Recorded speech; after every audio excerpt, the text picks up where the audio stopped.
Exit poll क्या कहता है उत्तर प्रदेश के चुनाव को लेकर? एक बार फिर से राजीव, आपका एग्जिट पोल क्या कह रहा है? देखिए मानक, वैसे तो एग्जिट पोल इतनी बड़ी बड़ी एजेंसियां करती हैं, कई बार वो भी गलत हो जाती है, तो मैं राइडर पहले ही लगा देता हूं कि हो सकता है मेरा भी एग्जिट पोल गलत हो जाए, लेकिन मैं दे के रहूंगा। और दूसरी बात ये है कि पहली बात तो मैं ये बताना चाहता हूं, जो एग्जिट पोल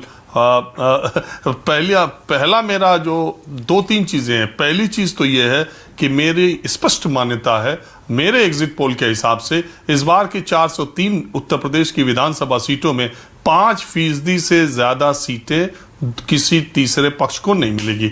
मतलब ये कि पिछली बार 10% सीटें, तकरीबन 40-42 सीटें बसपा, कांग्रेस और दूसरे लोग जो निर्दलीय या दूसरे लोग थे वो पा गए थे। इस बार ये आंकड़ा 20 से 22 से ज्यादा जाने वाला नहीं है। 380 सीटों का बंटवारा भारतीय जनता पार्टी और समाजवादी पार्टी के दोनों के जो गठबंधन है, इन्हीं के बीच में होगा। अब इसमें भी मुझे, अब एग्जिट पोल चूंकि आने वाला है, मैं ये अपना एग्जिट पोल आपको बता रहा हूं। मुझे नहीं लगता कि भारतीय जनता पार्टी अकेले दम पर या समाजवादी पार्टी अकेले दम पर 200 का आंकड़ा पार कर पाएंगे। मैं अकेले दम की बात कर रहा हूं। भारतीय जनता पार्टी के साथ दो बड़ी पार्टियां हैं, निषाद और अपना दल, उनको निकाल करके मुझे ऐसा लगता है कि भारतीय जनता पार्टी को 200 सीटों का आंकड़ा अकेले दम पर पाना मुश्किल होगा। ठीक वैसे ही समाजवादी पार्टी के लिए भी 200 का आंकड़ा पार कर पाना मुश्किल होगा। अपने गठबंधन दलों के साथ ही यह मेजॉरिटी का जो हाफ मार्क है उसको क्रॉस करेंगे, ऐसा मेरा मानना जमीन पर देखते हुए।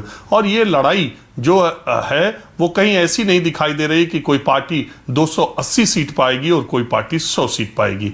150 सीटें दोनों पक्ष, गठबंधन दोनों पक्ष क्रॉस करेंगे, इसकी गारंटी है। 200 को पार करके कौन आगे जाएगा, ये थोड़ा टुडे चाणक्य के ऊपर भी छोड़ देते हैं। ओके राजीव, आपने बहुत इंटरेस्टिंग एनालिसिस किया है और बहुत इंटरेस्टिंग एग्जिट पोल दिया है।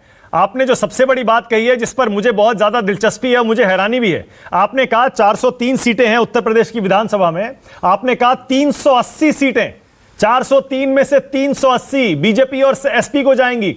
यानी बहुजन समाज पार्टी, कांग्रेस, असदुद्दीन ओवैसी, आम आदमी पार्टी और बाकी छोटे छोटे इंडिपेंडेंट्स, इनको 20 से 23 सीटों में ही संतोष करना पड़ेगा। 380 राजीव। हाँ, और मानक एक बात और, आपने असदुद्दीन ओवैसी का जिक्र कर दिया तो चुनाव के पहले उनकी बहुत चर्चा थी। मैं ये भी दावे के साथ कहता हूं कि असदुद्दीन ओवैसी का कोई भी उम्मीदवार, 2 उम्मीदवारों को छोड़ करके, क्योंकि अभी मैं उनका नाम नहीं लेता हूं, 2-3 उम्मीदवारों को छोड़ के असदुद्दीन ओवैसी का कोई भी उम्मीदवार 5000 से ज्यादा वोट उत्तर प्रदेश के चुनाव में नहीं पाएगा। ओके, वेरी इंटरेस्टिंग, बहुत बढ़िया।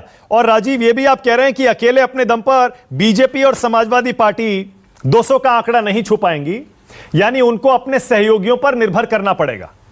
और अगर कितनी कितनी सीटों पर ये दोनों चुनाव लड़ रहे हैं अकेले, उसके हिसाब से इनका स्ट्राइक रेट निकाला जाए राजीव, तो बड़ा इंटरेस्टिंग हो जाता है, क्योंकि अखिलेश यादव ने तो बहुत सीटें अपने सहयोगियों को दी हैं। बिल्कुल, अखिलेश यादव ने करीब 55 सीटें, अगर आप देखें 55 से थोड़ी ज्यादा सीटें उन्होंने सहयोगी दलों को दी हैं। और भारतीय जनता पार्टी ने अपने दोनों गठबंधन दलों को तकरीबन 30-32 सीटें दी हैं। तो आप देखिए, इसी हिसाब से 370 सीटों पर भारतीय जनता पार्टी करीब करीब लड़ी है और 350 सीटों के आसपास समाजवादी पार्टी लड़ी है। ओके, राजीव रंजन का एग्जिट पोल आपने सुन लिया। News 24 today